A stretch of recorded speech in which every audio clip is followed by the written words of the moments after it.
ECW Barely Legal, 1997. ECW's first ever pay-per-view. We got the culmination of a 1.5 year long build for Sabu and Taz. Terry Funk is here, and he wants to be world champion one more time. Kaientai is here, for whatever fucking reason. There's some hits, there's some misses. Lance Storm's stupid rat tail is still here, but it's a fun show. It's an interesting show, and I can't wait to wrap my mouth around it. So you stay here and let me wrap my mouth around you or your ear. Let me talk into your ear instead of it wrapping them up. It's the Apron Bump Podcast. Yeah.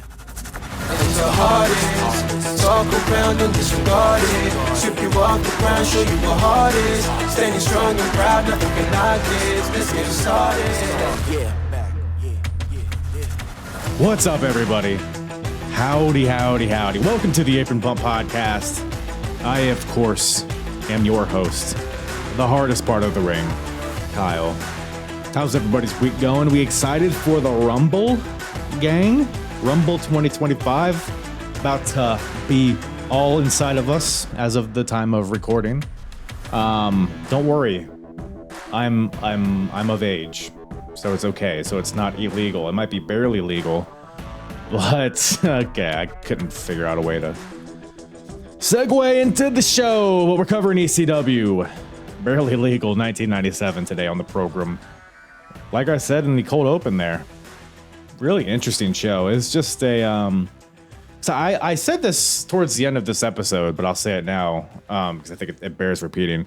I watched this show when I was maybe 12, 11 years old, a long time ago, when I was a wee lad, because a free copy of it came with, I think it was like ECW's Bloodiest Brawls or whatever the fuck that DVD is. Do I have it actually? Aha. I stand corrected. It was actually ECW One Night Stand 2006 right here on DVD. You open this bad boy up.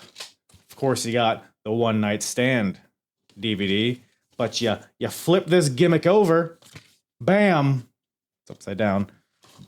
Barely legal on the DVD. Hell yeah, doggy.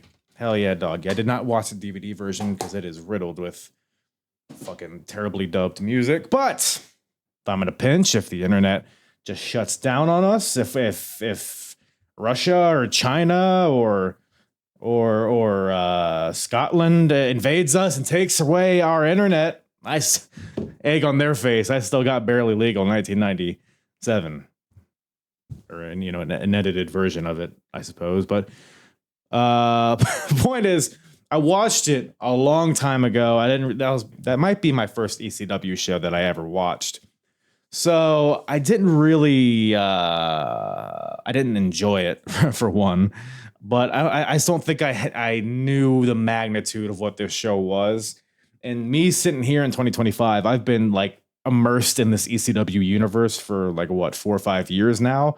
So to see how it's all built up from, the early days of like November to Remember 1994, you had the Taz Maniac, Benoit was there, you had the Public Enemy, you had this grainy footage. Like I understand ECW goes farther back than 94, but just in the journey that I've taken, it's remarkable the steps that they've taken. Like the show, we talk a lot about like the production on this show because it's incredible, the jump in quality. And the stories, we've talked about the stories, and a lot of that it'll play out during the episode. I won't be too redundant here, but we will talk about the stories. We will talk about the match quality and all of that stuff in the podcast. But also at the end, when the hardest promotion battle of 1997 continues, where we pit ECW against WWF and WCW at this point in time, and we see which promotion is the best or the hardest.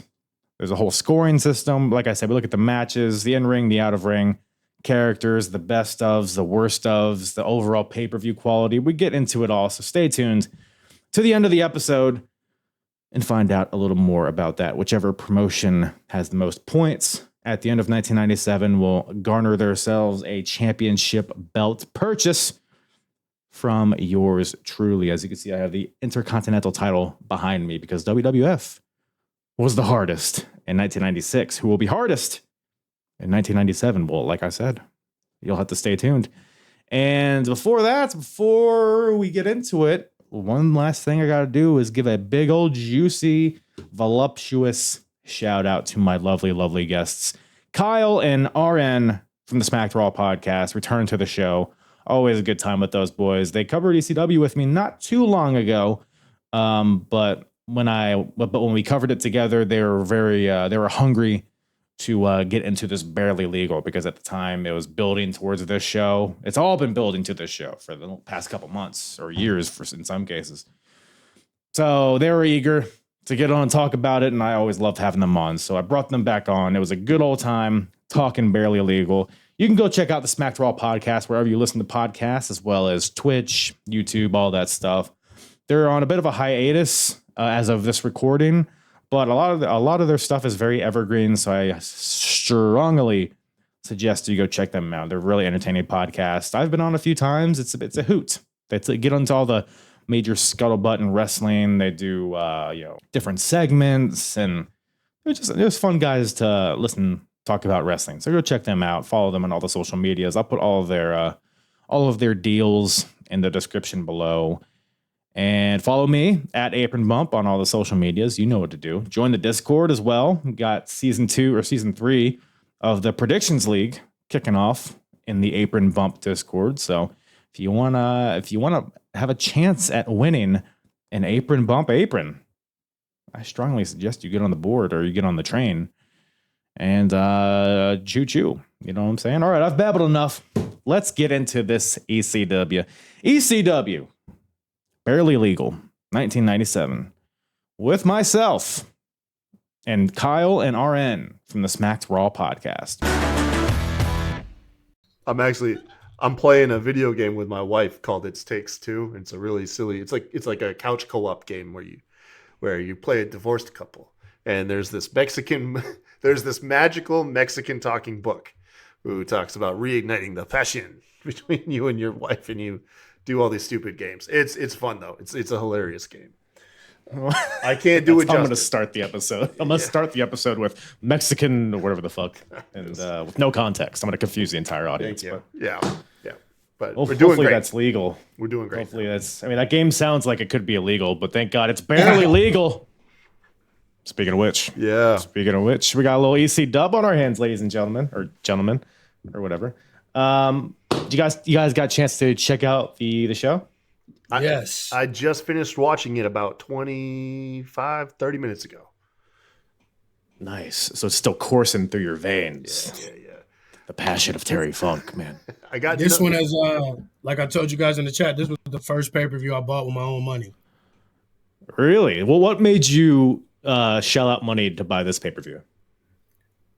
I was in love with fucking ECW. Like one of my good friends back then, he was a tape trader and a fucking nerd. Like his dad did it, and it got him into it and shit. So like I was watching ECW on tapes before we didn't even have it till I was maybe like a freshman in high school. It finally started coming on at one of them UPN channels, whatever, like 4:00 in the morning, Friday nights or some shit. So I had to like go to bed early, try to wake up and watch it and shit. So. In between Martin reruns to ECW. Right. I like it. Actually, no, Martin was still on then. You forget I'm 40, bro. It wasn't even reruns. It wasn't even syndication. Oh, yeah. Shit. It's before Bad Boys, probably. Damn, that's crazy. Yeah, this was 97. So yeah, I think Martin was still on. Yeah. Kyle, did you watch this live when it was happening, or were you at least like aware of it? Well, I was 9. And no. I think in 97 I hadn't discovered pro wrestling yet or started to watch it. I had about another year or so. So no. I at that time, if I was watching wrestling, I was watching like WCW and Monday Night Raw and stuff. And yeah. No, I didn't even know about ECW. I don't think I learned about ECW till I was like a teenager. Right. Yeah, I mean, a lot of people are probably on the same boat because, like you said, WCW, WWF, they're the two big names in town. But this is, their first pay-per-view. So you got to think, it's got to ignite a lot. All right, and you're following it at the time. Did you like feel like an upswell in popularity with ECW at the time?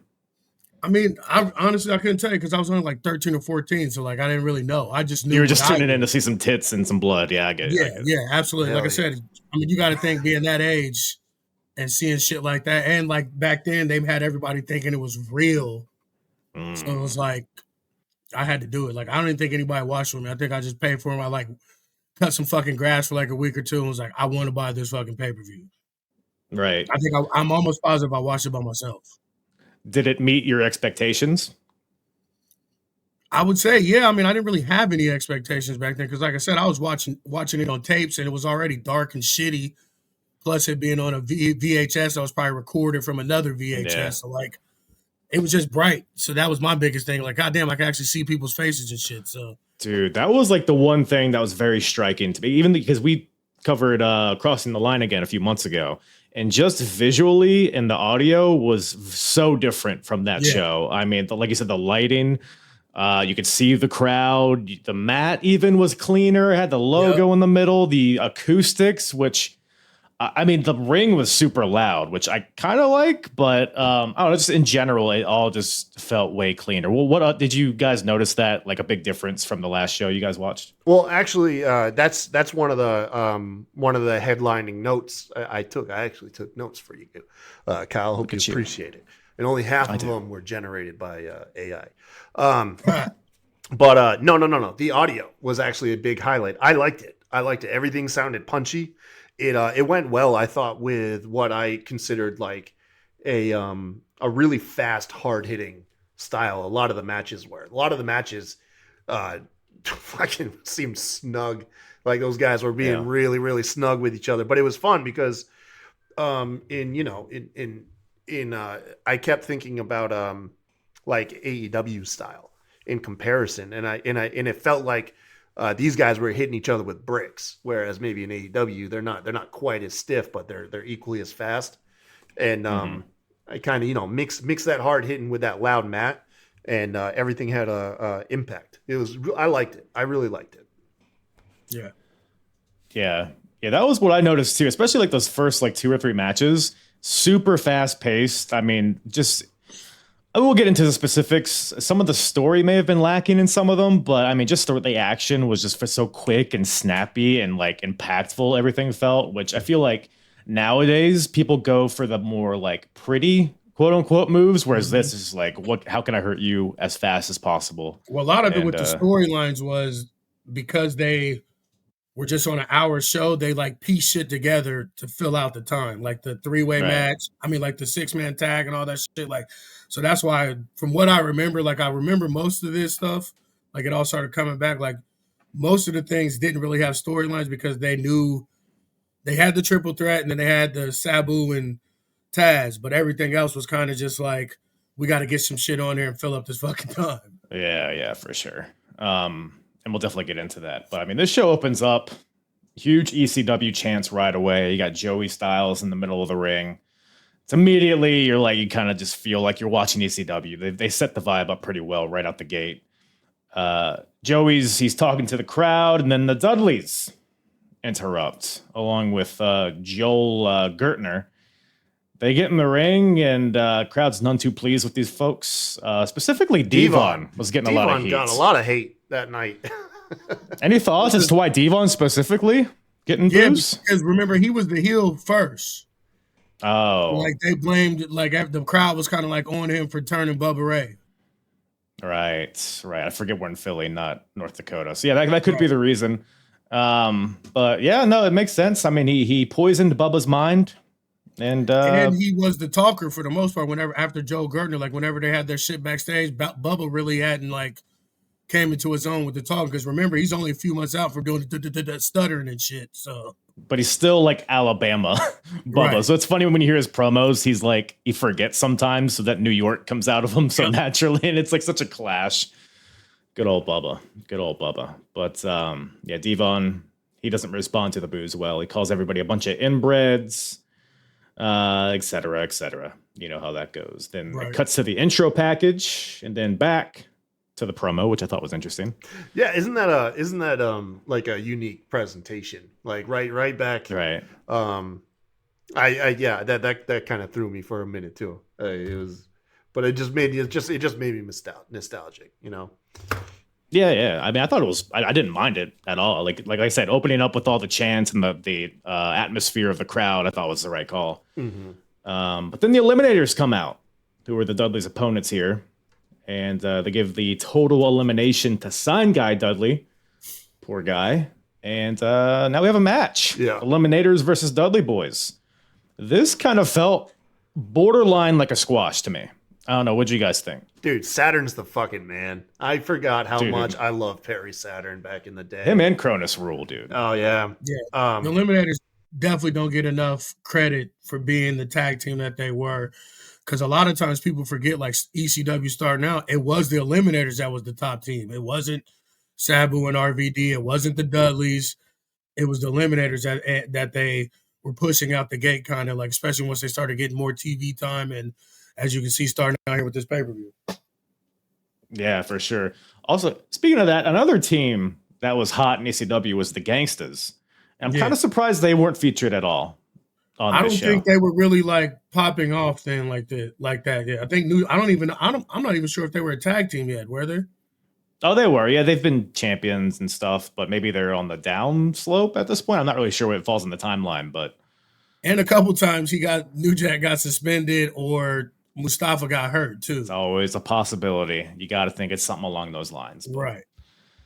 Who knows? But yeah, this match, I mean, the Dudleys get some offense in the beginning, but then after that, it's pretty much, hey, here's the Eliminators and the fucking sick moves that they can do, and then they win. Yeah.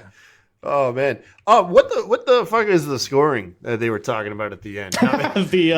The stud scorecard from Joe Gertner. The fuck was that? I was, because you have to forgive me, man. I've only watched a small handful of ECW, and most of it's been for you, Kyle. So I was like, is this a fucking thing? Like, what did I miss? And then he got smashed so fucking hard. Oh my god, what a hit. He really didn't give his Joe Gertner fucking intro either, really, like we come to know him, like if you watch ECW. Yeah. Mm-hmm. Like his intros were fucking legendary. It's still early on in his that persona he has. I think he's only been calling himself the Stud Muffin for like a few weeks at this point. So right. So that wasn't official though, right? Like that wasn't legit. Like where the Dudleys retained, like they didn't go to like the next show and the Dudleys were still champ, right? Well, buddy, you're gonna have to tune into UPN next week at 4 a.m. to find out. That's what I'm thinking. Yeah. So no, I'm pretty sure he's just being a dickhead. Yeah, but who knows? Who knows? It's a lawless wasteland, the CCW. But I don't know. Any like spots in this match catch your eye in particular? There was so much going on. Oh, just dude at the end eating that total elimination. Yeah, like that got an audible gasp out of me when he took that in. Yeah. The kicks and shit, like, and like for how big Saturn and Cronus in particular, how big they were, like the style that they did, like it to me, like I always forget that, like they wasn't no fucking cruiserweights. They weren't 191 pounds. Them were some big ass dudes. How athletic they were, the kicks, the high flying and shit. Like sometimes I forget that, like they were not small at all. Very ahead of their time for sure. Yeah. High flying with like the martial arty kind of stuff. It was it's so good. I mean, Cronus is doing the handspring moonsault to the outside over the top rope. You got Saturn with an assisted moonsault to the floor. Handsprings by Cronus all over the place. Perry Saturn might have the best elbow ever from the top rope. I think so. Yeah. It's so high and fast and precise. It looks so good. That double jump moonsault Saturn did when he walked up to the second rope, to the third rope, and then did a moonsault like 3/4 of the way across the ring and landed it perfectly. Like this dude is, I mean, cocaine's a hell of a drug, but it's working its way. You know, I oftentimes because my memory, like I think back when I think of the 90s wrestling, a lot of it is the slop we got fed through, like, the Attitude Era and like the WCW and angles, and you forget about like how talented and ahead of their time some of the wrestlers really were. And Right. like there's a lot of wrestlers that I overlooked like as a kid that either, I either like just kind of I didn't really pay attention to, or just flat out didn't like, that like as like an adult I go back and see and I'm like, holy shit, these guys were really good. And Saturn is just like one of those people. Like as a kid, I thought the Rings of Saturn was a pretty cool submission and stuff. And I had an uncle named Dooley, and they looked like identical with like the skull cap bandana and shit. Hell yeah. But going back, like especially watching this match with Saturn, I was just like, fuck, dude, that guy's the man. And like I said, surpasses what I remember the talent and match quality looked like back in those days. Believe it or not, AEW stole a lot. Not stole, but like they were on ECW really was like heavy besides influence. the blood and violence. That's what it got known for, but like it had some fucking bangers and some really good performers sprinkled in there. So, but the violence and shit kind of overshadowed a lot of it. And like you said, the Eliminators are kind of a part of that. Like the Perry Saturn and like I said with Cronus, his big ass, he's every bit probably 230, 240 doing all those spring bros, spring bros, yeah. Like, you know what I'm saying? Like, how many fucking handstands did that big ass dude do? Like, if one of us tried that, we'd be in the hospital. No, man. At 450, he busted out. The crowd came to their feet, which is like, seeing a guy that size do a 450, like today, we're like kind of desensitized to seeing big guys do flips. But back then, it was like, how the fuck did he do that? I might be wrong, but I think he may have been the one that created that. Yeah, they did like the synchronized like corkscrew splash, right? Like, was that in this match? Like one of them, whoever was on the right hand side did like what looked like a cartwheel in the air in the splash. It looked Twisted Bliss. Yeah, like a Twisted Bliss. Yeah, there you go. It actually looked badass. You know what I mean? It looked painful. I like it. Yeah. Yeah, man. Everything was so impactful, and then ultimately Bubba gets hit with a total elimination. They pin him, and we got new tag team champions, the Eliminators. Which I mean, the tag team wrestling's lacking across WWF and WCW, and the Eliminators are just head and shoulders above everybody else. So I'm all for it. I enjoyed this for what it was. But man, we move on from this week. We get a Sandman little vignette after. I don't know if anybody has any. He hit himself with a cane, makes himself bleed. I think that's his pre-match ritual. You think he does that before every fucking match for the most part, or on his way to the ring. Yeah, I think I only put notes on one vignette for the evening. That wasn't it though. Was it Stevie? It was Stevie. Hell yeah, brother. It was the only one worth a shit, to be honest. But well, I don't know. We have a little promo here though from Chris Candido coming out here with his arm in a sling. I believe he injured his bicep or something along those lines. An ECW original. He was there when it was Eastern Championship Wrestling, then went to WWF, came back, and he's a little angry that he wasn't advertised for the show, even though he's in a fucking sling. I'm about to say, dude, you're injured. Like, why the fuck do you? By the end of the night, I will do something. Like, that was his whole thing. Like, I will do something on this show. And by golly, he's another one that I always feel bad that, like, if they were in WWE now where they could help them get clean and get straightened out, like, he was one of my, especially once further down, once they become the triad and all that shit, like, he was grossly fucking underrated in ring and on the mic. Like, he was like a combination of the Miz and like Seth Rollins. Like, he when he was talking, the crowd was always throwing fucking soft drinks and trash in the ring. Like, further down the line, like, not so much now, like, because I think this is like, he hasn't been there that long at this point. I think he just came back, then he got injured. So, like, but once him and Shane Douglas and fucking Bam Bam hook up and they become the triad, like I was there at Heat Wave 98 and shit. So, like, the crowd fucking hated him. Like, before he even said a word on the mic, they were already ready to chuck shit in the ring. He does have a punchable face. Yeah, so, he does. Just using it to his strength, I guess. But he calls Singapore a pussy country. I forget. Oh, because Singapore came. Yeah. So I guess Singapore is a bunch of pussies due to that logic. And it isn't like Stevie's foot stomp he does. So Stevie Richards does the Sweet Chin music. And Chris Candido's, referencing old HBK giving the old sausage to Sonny over there in the Fed. So fun little Easter eggs there. But man, he was supposed to be facing Lance Storm here in this next match, but now he's injured. So who takes his spot? None other than Rob Van Dam. So we got RVD versus Lance Storm here. And another match I felt like I mean, it was fun to watch. It did feel like just a couple guys doing moves until the finish. I don't know. What'd you guys think of this one? It was this is how early Lance Storm's matches went for a while, because as we know, if he could be serious for a moment, he didn't really have much charisma, and he wasn't with Don yet, and hooking up with Justin Credible on him. So like most of his matches starting out were like this. Like he was the hand to like introduce people and to like put people over for the most part until a little bit further down the line, where he finally starts getting some fucking recognition for his in-ring work, and when he finally starts to get a little bit better on the mic and talk more, because like I don't think he talked at all really those first couple years. And let's just keep it real, the fucking frosted tips with the mullet. Yeah, dude. The rat tail mullet. Yikes. The first thing I even wrote down was, I was like, yeah, Lance Storm like it embodies the 90s 100% with that look, man.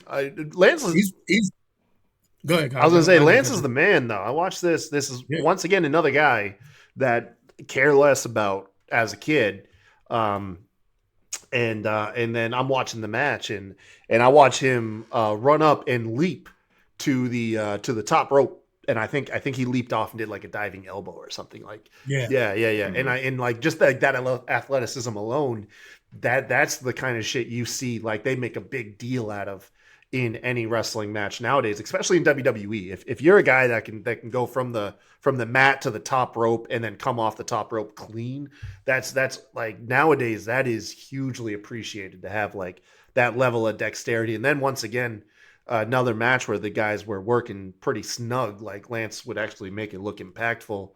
I get where RN's coming from, where he was missing some stuff back then, but I was like completely enthralled with the guy. I was even writing down, I was like, how the hell did Stone Cold call him boring? I was like, if he can bust this shit out in the ring, you know?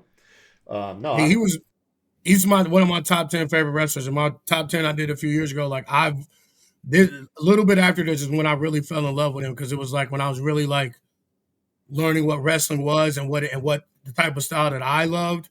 Like I didn't give a shit about the mic, especially in ECW, where it's all about the craziness and shit anyway. Can you put on a good match to separate you? And to me, like I've never watched a Lance Storm match and hated it. Like he's literally one of my favorite wrestlers all time. Like legit. Like, and I got the top 10 to prove it. Yeah, as a kid, I remember I hated him.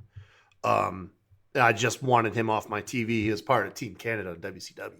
That's when I really fell in love with. And I was like, dude, this fucking the original asshole, belt collector. My God, dude, I was so mad at him. I hated him on my screen, and it's just funny how like full circle, or not full circle, but like big 180 I can take like overtime. I'm like, oh no, never mind. Original belt collector. He had every fucking belt in WCW except for the world title, and he renamed them all after fucking Canada, provinces in fucking Canada. Yeah, man. The Saskatchewan hardcore title. Come on, bro. Like, if I could be serious for a moment, I fucking love Lance Storm, bro. This actually kind of makes me want to go back and just watch the highlights of Team Canada and WCW now. Yeah, he turned the U.S. title to the Canadian title. Mm-hmm. That's the one I remember the most. Yeah. Yeah, the hardcore title to Saskatchewan, some shit Providence hardcore title. So he literally had all the belts, the hardcore TV and the U.S., and renamed them all after places in Canada. Yeah, I'm unfamiliar with that era of WCW. I'm familiar with TNA's Team Canada, which unfortunately Lance was not a part of. But I'm looking forward to watching that at some point. He was part of early Team days Canada Storm, in WWF too, right? They did the same thing in WWF. The Un-Americans. The Un-Americans. Okay. With Christian and all the it Christian and Jericho? Yeah, it was Christian. It was Test, Christian, Lance Storm, and I think Regal was a part of it at some point, which is why they weren't Team Canada, because they had different, but yeah, not as good as WCW Team Canada, I imagine. But yeah, man, early Lance Storm here is a sight to see. Brat Tail and all, very much more high flying than at least what I think of when it comes to Lance Storm. But a theme throughout this match is that we're seeing like a lot of first drafts of things that both these guys do, like that Lance Storm rolling into the Boston Crab, which he would go on to perfect, and he would do it like so smoothly. But it seems like it's his first time trying it. Like he accidentally fell into it, and he's like, "Oh, I guess I'm in a crab now." And he was too high and shit and everything. Like, Yeah, and you got like RVD with the frog splash, but not quite a 5-star frog splash. Mm-hmm. But it's like you could tell that's like, oh, that was pretty sick. I'm gonna keep doing that kind of thing. I think it's even like, I could be wrong. I think it's the debut of him doing the hand gesture. Yes, because there's not the RVD chants aren't a thing yet because he's still pretty new. So they're chanting Robbie at him, which is weird to hear with RVD. But yeah. He didn't even have his hands taped up or nothing. He just like showed up. Yeah. It was very. I noticed that too. It's like just that one little detail was so jarring to see. But what's your guys' take on RVD's like as far as like if you had like a tier rank of like wrestler, like what tier did he wind up like peaking at? Do you think?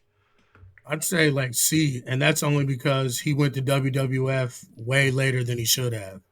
Yeah, I don't know. Yeah, I'm kind of there with you, man. Rob Van Dam was never like, I always liked him. Like, he was like a pretty fun mid card guy, but like, it's like everything that made him cool. I thought like the Hardy Boys did better. Like that's what I'm saying. Yeah. Like WWE stole everything from fucking ECW at that time, and that's what I'm saying. Like, if he had went there way sooner, ahead of the Hardys and all of that, I think he would have had a bigger impact, and I think he would have. Culturally too, because like he was on the weed shit before anybody. Yeah. I think he would have definitely been higher. I don't know if he would have been like a multi-time world champ, but I definitely think he would have been at least one run, like that Jeff Hardy run or some shit. You know what I'm saying? For like a week or some transition or something. But like, yeah, I think he went there to the big stage way too late, and he was older too. So like we got Rob Van Dam, but we didn't get like this shit that we were getting. You know what I'm saying? Mm-hmm. Like. Right. But yeah, I definitely think C tier, but that's only because of not as a knock to him. It's just like how late it took him to get there. Yeah, I would say more B because I think while mid card guy is appropriate for him, I think he was a good mid card guy. Not everybody's meant to be a world champion, even though he did get there eventually. Yeah. I often wonder what would have happened had he not gotten caught with weed with Sabu and had it stripped from him. But let's be real, he probably would have had it for 3 months tops.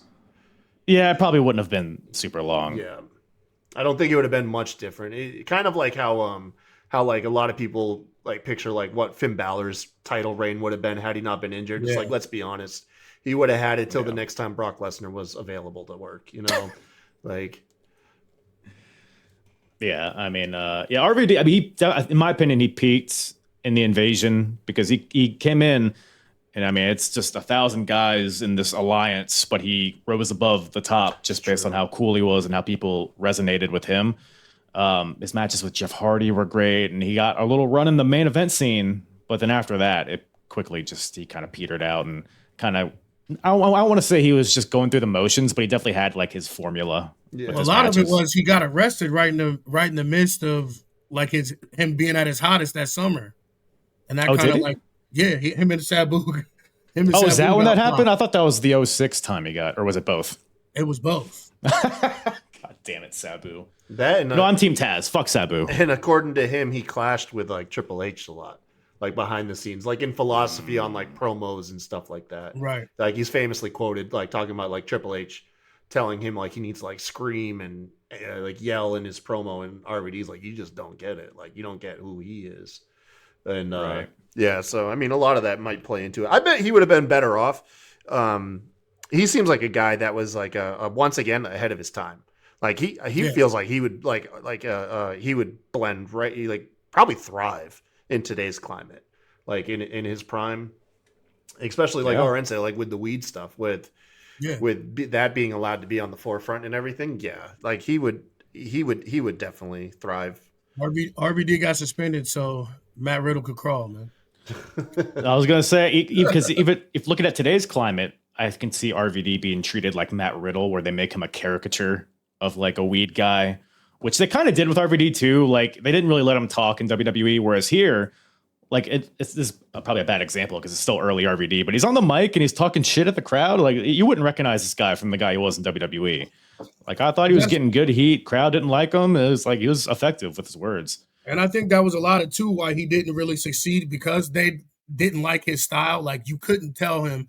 Like he adjusted some, but like you said, like he is who he was always. Like it didn't matter if he was in WWE, WCW, or whatever. Like, you know what I'm saying? Like he is who he is, and like I always hated that.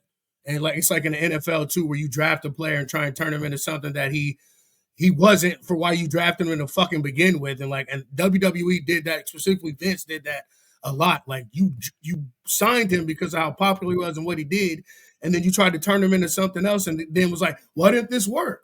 Like, motherfucker, because that's not what he's about. Like, you know what I'm saying? Like Vince did with all the NXT guys and shit. It was just like this time of the business, like pretty much what you said, like you said, he was ahead of his time. Like if he, like Kyle, like you said, like I think AEW would be, and even NXT Black and Gold, like I think he would have fucking flourished. Like, can you imagine the T-shirts and the shit going on if RVD was like in his prime when Black and Gold was around? Like it's right. No, there's a lot of you can slot him into a lot of different time periods, and he probably would have fit in better than he. And which is crazy too, because he's like the guy in ECW. He rose to be like the guy there. Yeah, and he could there's a lot of climbers, but I mean that speaks to he's an all-time talent. Like I said, I just wondered, like where he kind of fell on all-time rankings, and I'd have him somewhere between B and C myself. And I'm gonna be honest with you, he can still fucking go. I just saw him like last year at Chillicothe, Ohio, some fucking rinky-dink town. It had him and Matt Riddle teamed up versus America's Most Wanted, and like even Matt Riddle is Matt Riddle, but like RVD looked closer to Matt Riddle than he did to America's Most Wanted. And he's 50-something years old. I mean, he wrestled in AEW not that long ago, too, right? Yeah. So, I mean, you saw how he would fit in AEW, and even to this day, he fits in. But this match, so RVD wins with a Van Daminator and a standing moonsault. But one thing that I thought was very interesting about this match is the you sold out chance at RVD, which I was very confused. Like, I know he didn't leave ECW. So it's like, why did he sell out? Is this like a storyline thing? It was I think this is when he was working with Jerry Lawler. So according to Reddit, the story is that I guess the dirt sheets were picking up that he was backstage at some WCW events and negotiating with Eric Bischoff because Rob was unhappy with his direction in ECW at this point. But then Paul Heyman decided he put him in this match on the pay-per-view because RVD wasn't originally on the card for the pay-per-view, so Rob is pissed. But now Rob slid in here, and then we'll talk more later. He has a big storyline that he's going to enter into. And then his promo too. This is one of his famous promos too. I'm doing what I'm doing here, so I can make more money over there. Right. Everybody thought he was going to show up on Nitro the next night, which is what he said something like.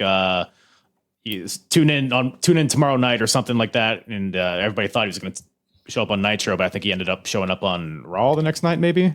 I think it was Raw because WCW didn't really fuck with the ECW people like that until they like actually signed them. They didn't do any work with them like WWE did. Yeah. I mean, this is all after, by the way, the ECW invasion of Raw, where they had the match. That's even like watching that today is a crazy sight to see like Devon and Sandman on Raw is nuts. Fucking Sabu jumping off the fucking balcony and shit. Right. Yeah, I mean, Lance Storm, RVD, pretty good match. Any other thoughts on that one? No, it was a mid-card match. Start off the show, get the crowd going.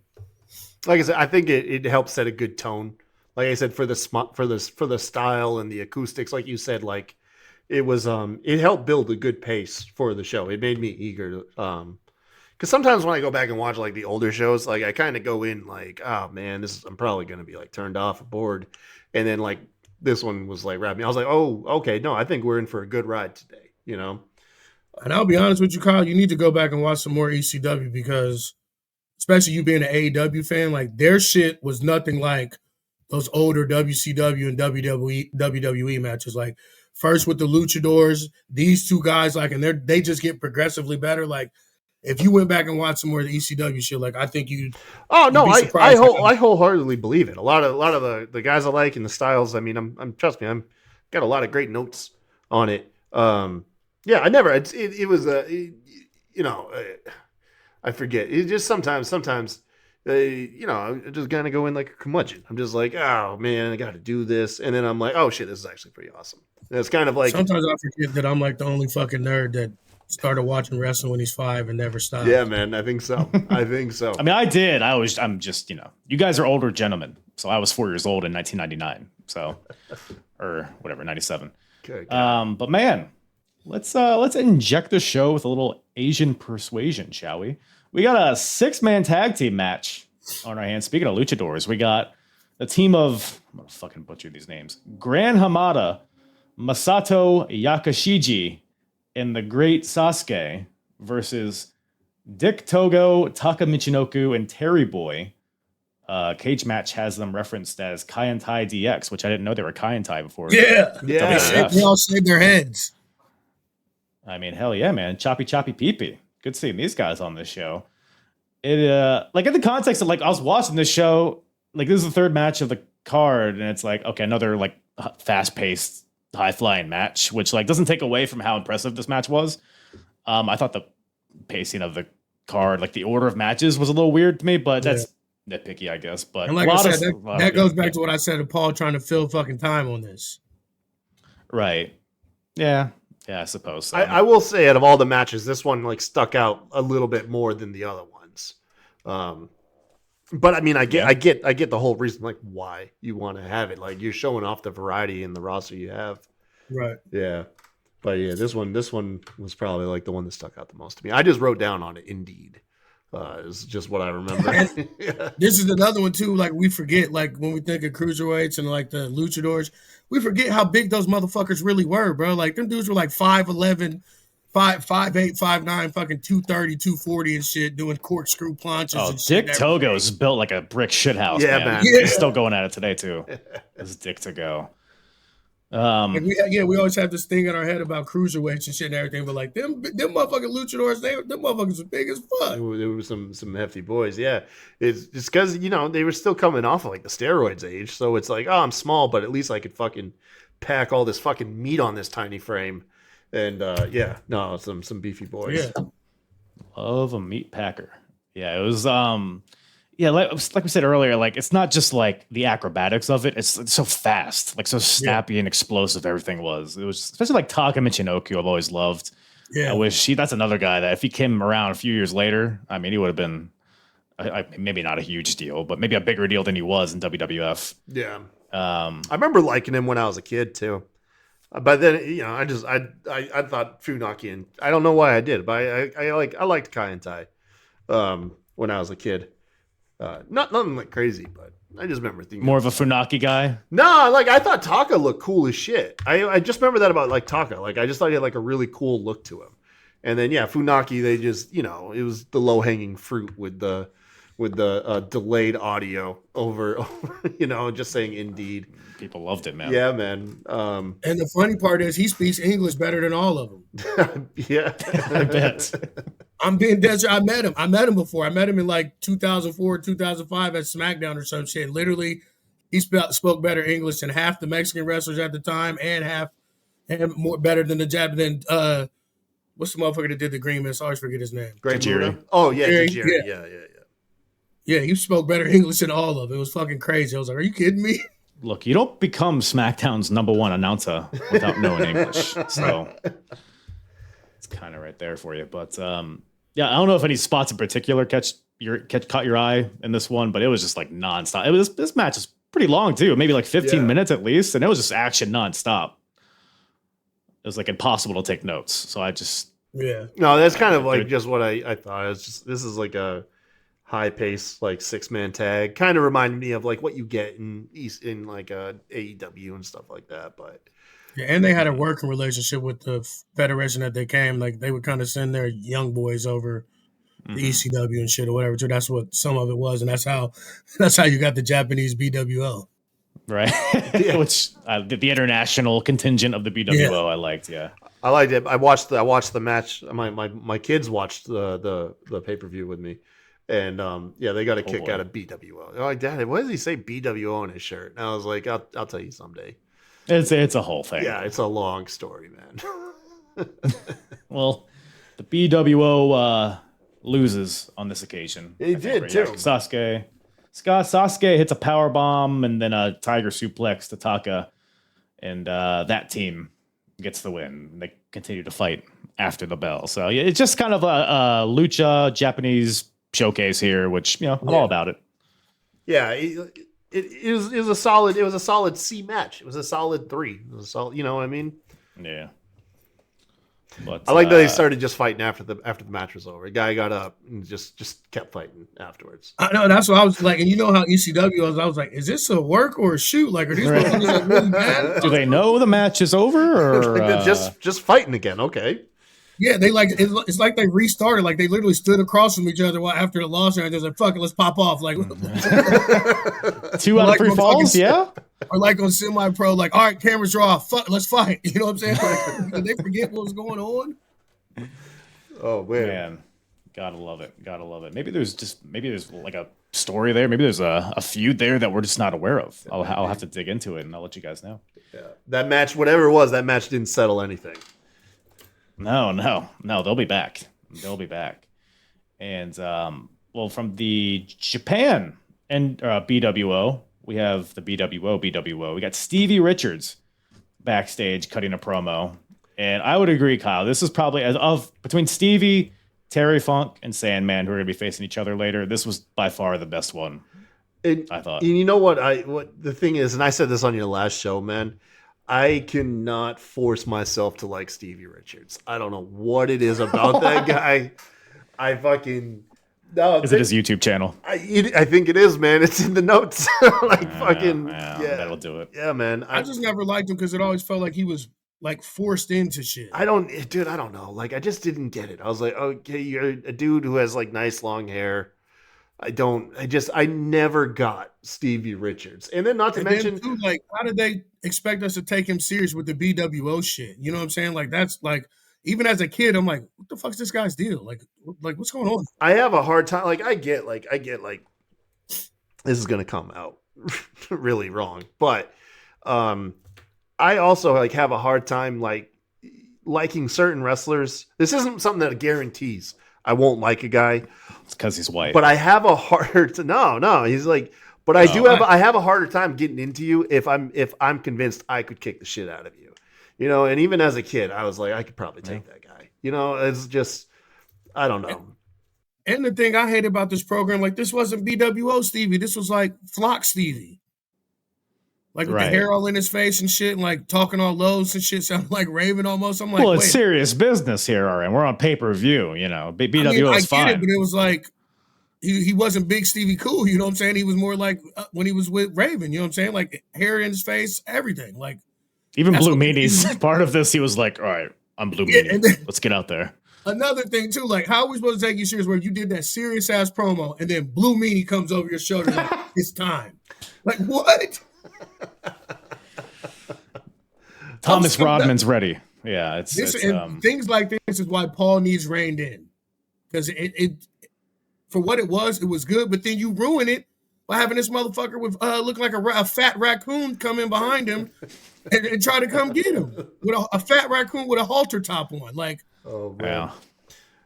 I don't know. I never got Stevie, man. I just never got it. In not even in a good way. Like there's other wrestlers I got eventually. Like Stevie, I just can't fucking do it. So I'll tell you, I've been watching ECW. Like I'm watching all of this for the first time, and I started in '94, and I've watched everything up to this point in '97. And ECW Stevie is by far the best Stevie. I mean, he was reliable in the ring. He's always going to give you a good match. Off most of the time, match of the night. His character work is so good, or he at least commits to it, whether you like it or not. Like he commits to whatever character he's in. And the BWO shit, as silly as it was so over. I mean, you look at the crowd, it's flooded with blue BWO shirts. It was hot at the time. And like, I get how this promo was so like opposite of what the BWO is, but I think considering he's like in a main event adjacent match, he needed to be serious for a moment, to quote Lance Storm. And I thought, like, because him and Raven, like he's been Raven's bitch for years, and he's getting that point across. Well, like I don't disagree with that. I'm saying Blue Meanie coming in at the end, fucking that was a weird choice. Yeah, just big tone shift. Like all this shit, like I was into. I'm like, all right, like this is not Big Stevie Cool, but you know what I'm saying? Yeah, he's in a fucking world title match. All right, let's buckle down. And then fucking Rocky Raccoon comes over his fucking shoulder. It's like the cop that comes to get Goldberg and shit. I'm like, what are they fucking doing? Like, what? And it made me forget everything Stevie said. Like, to this point, I cannot remember maybe one or two things from what he said, because all I think about is Blue Meanie coming in the door behind. We'll touch more on Stevie later in the show, but before that, we got the ECW TV title on the line. The champion, Shane Douglas, defending against Pitbull number 2. Man, so what do you guys remember about this feud? I guess our end, because you were watching at the time. The neck brace thing, like that's still like ingrained in my mind. The Halo, him dumping him, and coincidentally, again, like what I just saw these two do this dog collar match a year ago at that show in Chillicothe. I think we talked about this last time. That's so crazy that happened. And both of them, I mean, for them to be Shane Douglas is a little stiff, but Pitbull he looked pretty damn good to be a 60-year-old man. I mean, you couldn't tell it was him. Like he's much thinner, has hair and shit and everything, but like. Right. For them to be 2 60-year-old men, like it wasn't that bad of a match, honestly, compared to some of the shit I see out here. So, but yeah, no, the Halo thing, like as a kid, like seeing that, like I was shook, like visibly shook, like. It's probably the hottest story going on right now because Shane Douglas legit breaking Pitbull number 1's neck, and then like you said, he had the Halo drilled into his head, and then Shane shaking it, and then. He recovers, and then he injures his neck again. It's like a whole thing. And then Francine's there. She used to be with the Pitbulls, and then she turned on them. A lot happening here. On top of that, it's a TV title match. So I thought there was a lot of stakes. The story, the foundation of the story was solid. Match itself, though, I mean, I thought it left a lot to be desired. Yeah, I liked how it opened. Like, started wrestling with the music still playing. I was, this is a pretty cool vibe. But then. Like as like it quickly settled in and it was just a sometimes the stories outshine the actual wrestling in the ring, sometimes vice versa, and I think that was just the case here. I remember kind of tuning in and out till the story beats happened. And then once the story beats happened, I was like, oh yeah, all right, cool.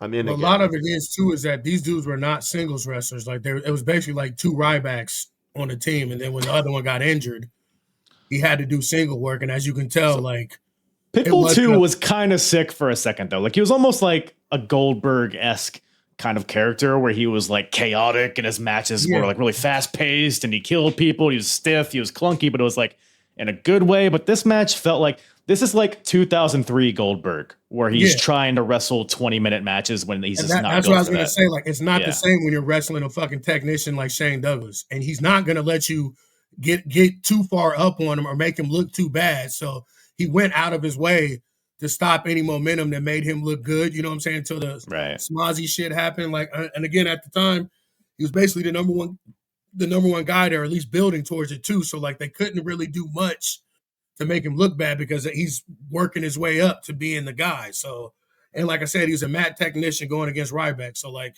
I never expected this match to be anything but trash. And I expected all the other shit to get involved in the Riot Squad and fucking Pitbull 2 jumping the fucking gate and shit and everything. Like, but like you said, the story and Shane Douglas, like I love him so fucking much. Like the triad and shit and everything. Like Shane Douglas, I wish he's another one. Like if he had got his shit together in time and really got a chance to do that run in WWE, like I think he would have been maybe not world title-ish, but at least like upper mid card, like at least got a couple shots at it because like his promo work and at this time his in-ring work, like he was, like I said, I fucking love him. Like I always have, always will, and he was the first professional wrestler I ever met. Mm-hmm. Yeah, I feel like Triple H stole a lot from Shane Douglas. Yes. So with that logic, I do think Shane would have had. Well, if they were both there at the same time, I mean, they were at a point in him and Shawn clash, so I couldn't imagine him ever having success in WWF. But even then, like he was already injury broken down and like had a stint in rehab and shit when he finally got there. You know what I'm saying? And it's crazy like how good he got after they released him, whatever, after he left, and then they didn't bring him back till way later. Right. I don't know, man. But yeah, like I said, the story was hot, but the match, it was just like you said, it was like trying to be a technical match, but these guys just didn't have it. I mean, Pitbull's trying to do technical chain wrestling. He's doing like the guillotine stuff, which it makes sense because he wants to break Shane's neck to avenge his partner, but it just didn't really come off. It didn't match the intensity of the feud, is basically my main takeaway of this. There's even one point where Francine hands Shane Douglas some brass knucks, and Shane, like he hits Pitbull with it a few times. It doesn't really register. Like Joey Styles doesn't even realize that he had brass knucks. So it felt so like throwaway when it should have been a big moment. And that feels like a lot of what this match was. Crowd felt deflated after a while. Just weapon shot after weapon shot. Shane throws Pitbull through a table and he uses like the remnants to hit Pitbull with it. And I think there's chairs get involved at some point. The guardrail spot was me when he threw the guardrail on fucking top of him. Like, Jesus. Yes, that was pretty gnarly. For sure. The smack sounded like he hit the guardrail hit the fucking ground and it didn't. It hit his head and back. And shit. That shit was crazy. It was rough. Chris Candido ends up popping in here for a sec, but he gets shit on pretty much immediately by Pitbull. But this allows Shane Douglas to hit the Bailey to belly on Pitbull for the win. So whatever. Shane wins. Big Shane Douglas guy, so I'm fine with it. But yeah, I expected more from this match. But I think the aftermath is probably where the Brian story, Rick Rude and Brian Lee and all that. Yeah. So Rick Rude, maybe RN, you can provide some context because he's been showing up at ECW shows with a mask on. Is this due to like contract stuff? Like, was he not allowed to show up in ECW, or what was the deal there? Do you remember? I was 14. I didn't know none of the backstage shit back then. You weren't into the scuttlebutt of ravishing Rick Rude? I mean, I was, but I'm saying like I wasn't hip to like the dirt sheets and shit. I had dial-up internet and stuff, so like I wouldn't know what the back and forth stuff was. But that probably could be it. But I mean, no. Well, I don't know. Back then, they probably still would have got his ass, even just for showing up, whether he was under a mask or not. You know what I'm saying? So yeah, true. Right. I mean, let's be honest. It's Paul fucking Heyman, man. This is probably some weird shit he came up with while he was taking a dump or something. Yeah, you're not wrong. But either way, they were able to pull the, help me out here. They were able to trick him. The swerve. The swerve. Yes. There it is. Because we hear the voice of Rick Rude. He says, "I'll take my mask off, but you got to give me your girl or you're going to get an ask," or some along those lines. And then Rude comes out with the mask and a simply ravishing robe, or at least we think it's Rick Rude, because the masked man gets in the ring. He sexually assaults Francine a little bit, and then Shane attacks him from behind. But lo and behold, that was not Rick Rude, because one of the security guards takes off his helmet, and that is Rick Rude. His motorcycle helmet. Shane. And it's a Riot Squad helmet. Okay? Or maybe they didn't have the budget for fucking Riot Squad helmets. But yeah. So Rick Rude's here, and the guy in the robe is Brian Lee, and then he chokeslams Shane Douglas, and then Rick Rude swivels his pelvic region over the lifeless carcass of Shane Douglas. So all of that was probably the best part of this whole 30-minute ordeal. It really was. Yeah. So we'll see what comes from that. And after that, we cut to a Raven promo. Is Raven a good promo? I never thought he was, honestly. Like, I love Raven and I love the Raven character, but like, it's like how I used to feel this way about Bray. Like, what the fuck are you talking about, man? That's what I think. He's a good talker, but not a good wrestling. Like, I've never heard his podcast, Raven. I think he has a podcast, right? Yeah, and that's the thing. His podcast is good. Like, when he's just talking normal, I bet. Like, he's engaging, like he's fucking charismatic, and like he can play to the crowd and what he's doing. But like these promos back then and in WCW is just like, what the fuck are you talking about, bro? Just a lot of words. Words. It's very Steiner math heavy. I don't even remember what he said. It was something about I got a 10% opportunity to beat, or something. I don't know. But right, yeah. But then no fucking clue. Juxtaposition. We got Taz promo, which Taz, he's fucking sick. Dude, dude's the man. You know, one thing. The one of the reasons why I said I don't like Stevie is I believe like I'd be able to beat the shit out of him. The fact that like Taz has me utterly convinced that he could wipe the floor with just about anybody, and combine that like when he talks, just find him believable, like absolutely believable. And he's like that. If he was at least 6'2", I think he would go down as a legend and not just an indie legend or a commentator legend. Like I think that.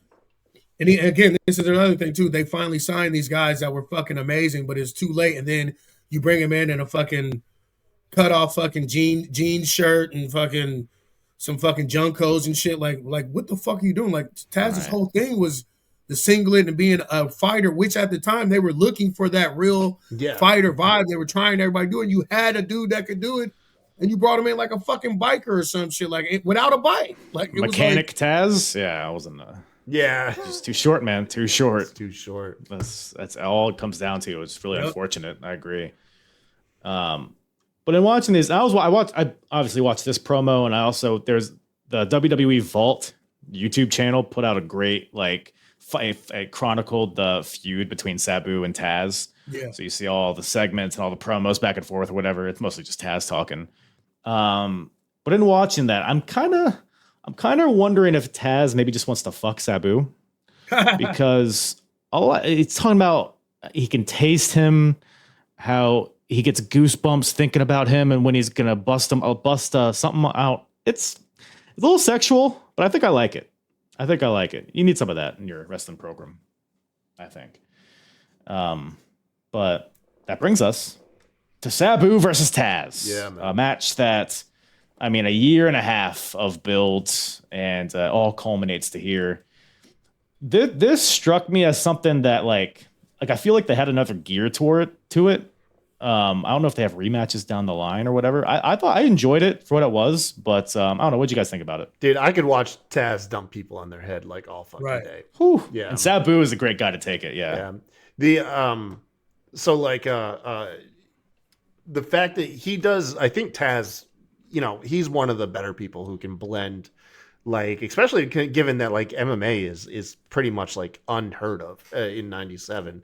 And he's able, he blends that style really well, mixing in legitimate chain wrestling with stiff ass strikes. He had Sabu busted up early, and it makes it look like a believable fight, which I always appreciate when wrestlers can kind of bring that element to their match.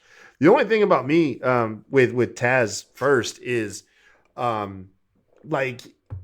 in this just I think comes from a unique perspective of being both an MMA fan and a pro wrestling fan. Some things kind of lose, there's some benefits to being on both, but on both sides, MMA and wrestling, one can kind of ruin something for the other. For instance, I think MMA guys on the mic are super boring. They don't know a lot of them don't know how to take advantage of the time with the microphone. And then on the opposite side, sometimes just knowing how moves work in MMA, and then you see pro wrestling, they come across cheesy. Arm bars. Yeah, and that's how I feel about the Tazmission. I think or what, I forget what they call it in ECW. Katahasame. Yeah, man, I fucking hate it because I think the choke looks like dog shit. Because I know, not even a choke. I know that's the one thing about Taz I always hate is you can't choke anybody out with that fucking move. Yeah, try it. Try and choke somebody out with that move. What the fuck are you doing? I bet you Taz could choke you guys out with that move. Yes, you can. I'd like to see the Kaja Hajime. What's it called? The Kaja Hajime. Yeah. Maybe maybe there's a real version of it that he can't do because his arms aren't long enough. Out. It's just because it's a rear naked, but you got to have the hands they got to clasp, and just having that arm free. I hate it because the guy just has to go like this. Just like that. Well, it's kind of it's like an arm triangle right from behind, right? It's more of a rear naked choke, but you don't lock the wrist. You're supposed to lock your bicep up so the guy can't peel your arm away.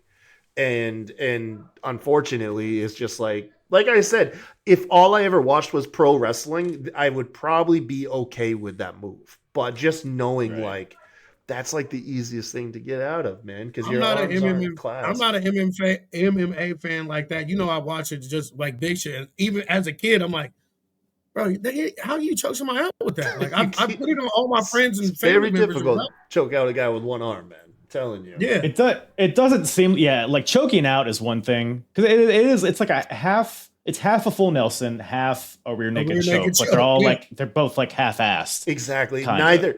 You're not getting the full effect of either of those two moves. It's like you're halfway doing both of them, which makes them rear naked choke. Which I never understand. Like, why didn't he just do the fucking rear naked choke? But that's the thing is, back then people didn't know about like martial arts and jujitsu and stuff like that. So I think just a lot of people, especially wrestling fans, just bought it for what it was. They just believed it. And as wrestlers, you're supposed to sell that shit. You know what I mean? And so I think, like I said, I was 13, 14 years old. And even on, I was like, bro, what the fuck? You can't do that. And that's, and I'll say, and that's the other thing, because the sleeper hold, which is arguably one of the most deadly locks you could ever secure in a wrestling match, happens to be like the weakest fucking move in any wrestler's arsenal. And everybody gets out of it. Everybody, like that's a game ender. Move. That's a game ender in real life. In fucking, if you lock those wrists, you can't get out. Like, it's done. But it's weird. Like I said, it's kind of weird to me. Also, hot take. I think, by the way, hot take. I've always kind of thought like Sabu was like absolute dog shit. By the way, how dare you? I'm sorry, man. He's homicidal. He's genocidal. He's just. Didn't you hear?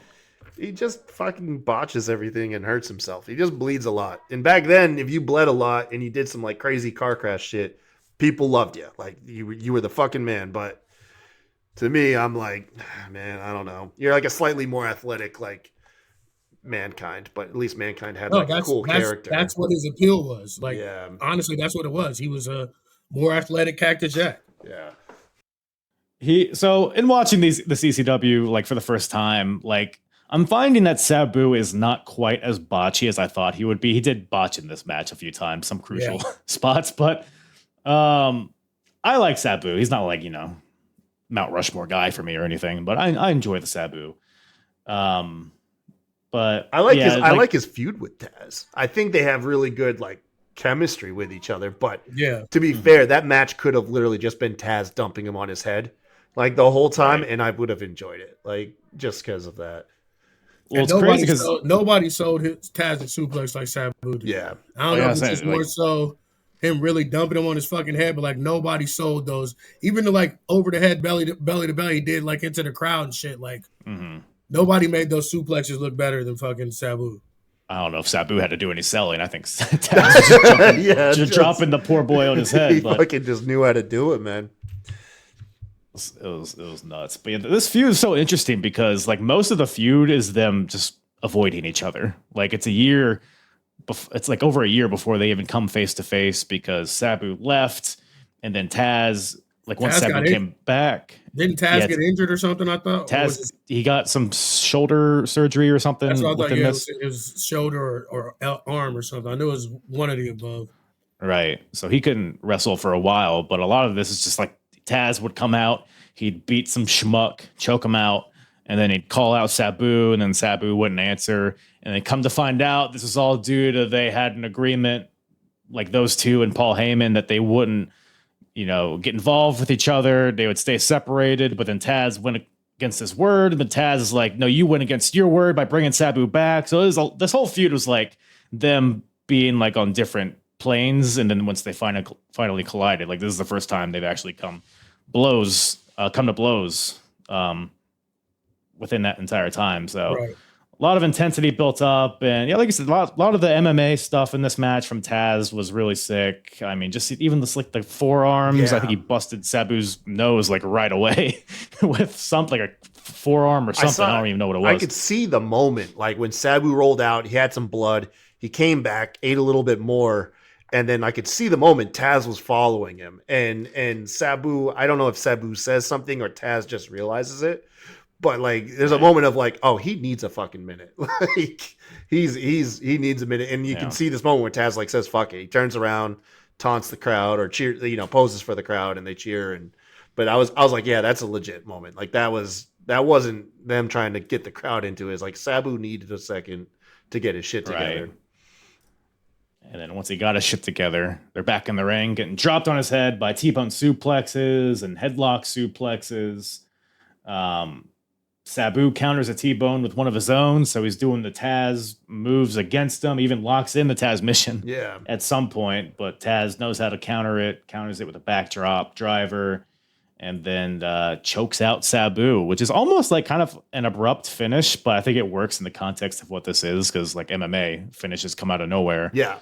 So I think it definitely worked. I mean, God knows there was enough damage. They got the best of what they had out of the way too. Like I think anything else, it probably would have just kept dragging.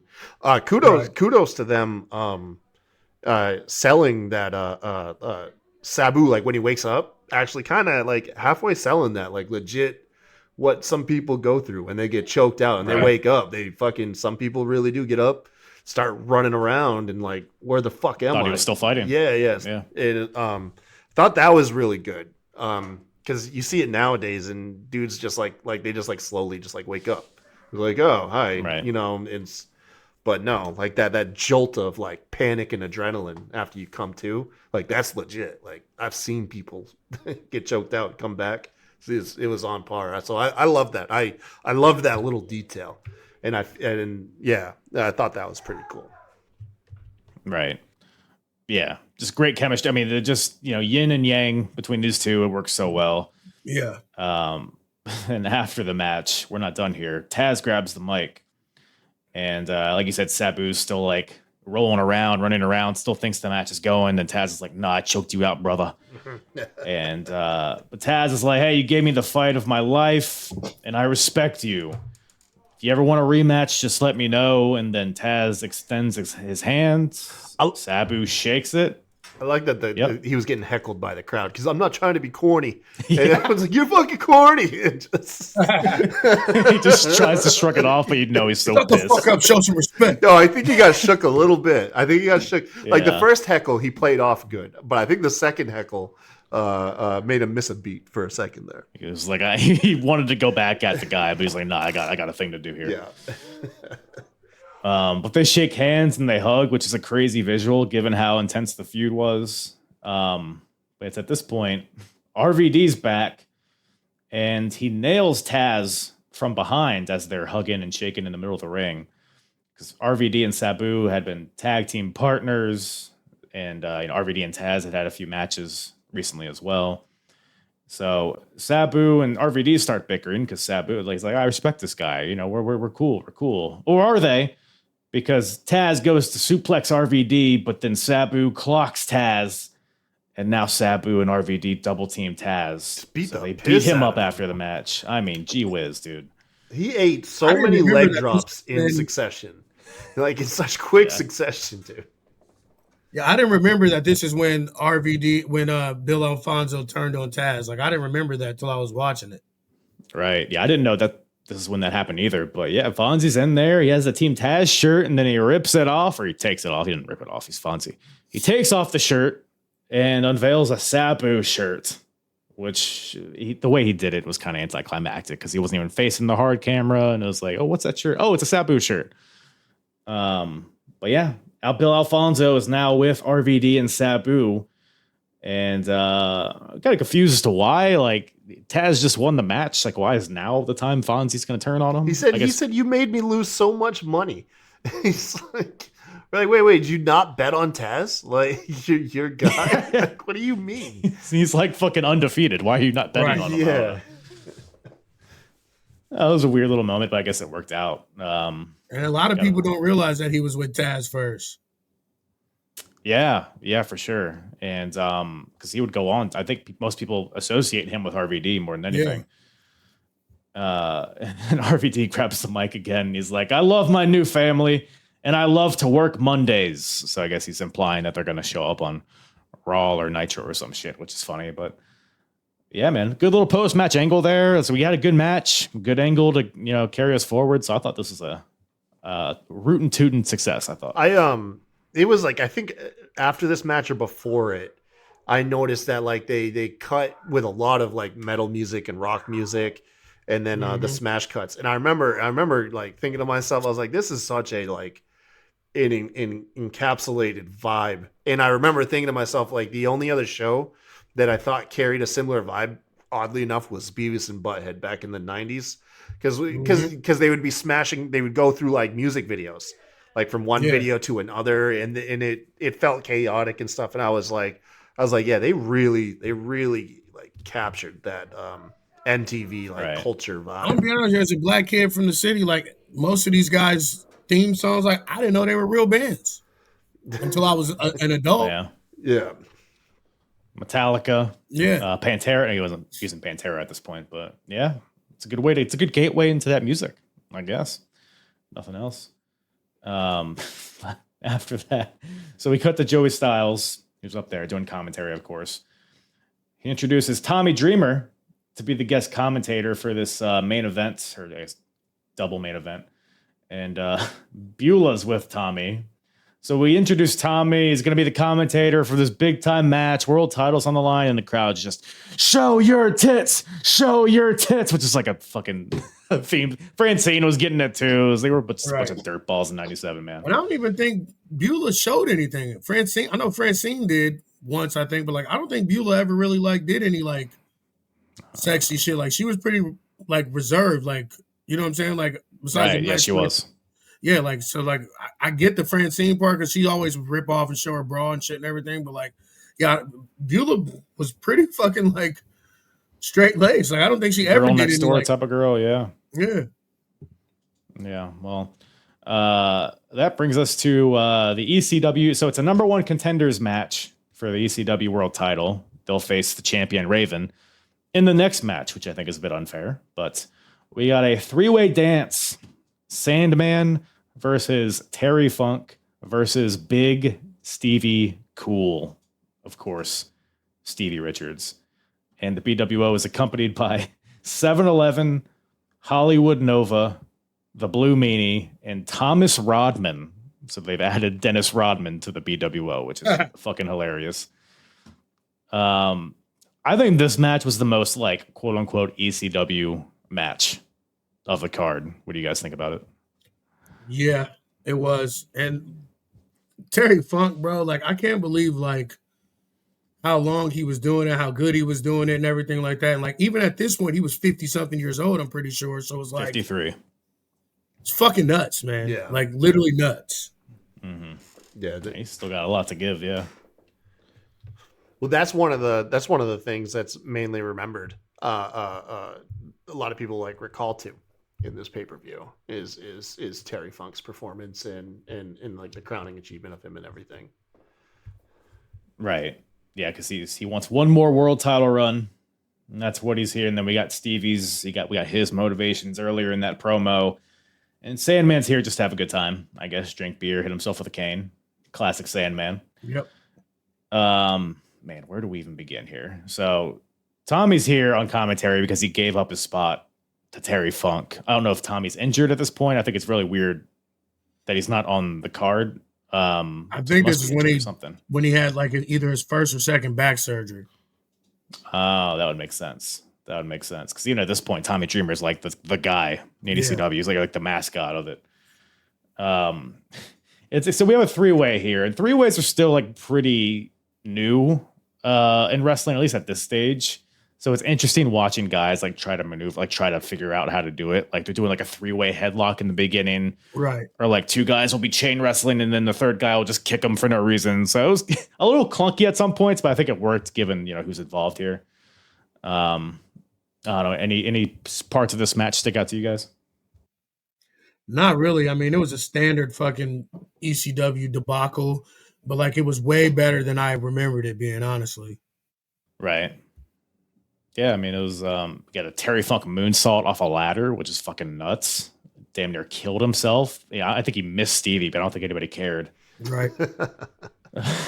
Just here for the vibes, I think. Yeah. By the way, Sandman introduced that ladder, and he just tosses it over the top rope and hits Stevie with it. Get the classic Terry Funk spot where he helicopters the ladder and hits everybody. Stevie with Stevie kicks to both guys, both for 2 counts. There's a point where Sandman, so he has the ladder like on the barricade, like in a teeter-totter position, and Sandman goes back in the ring, leaps over the top rope, smashes the ladder to like seesaw hit Stevie, which is just the athleticism of Sandman is very underrated, I think. It doesn't get brought up enough.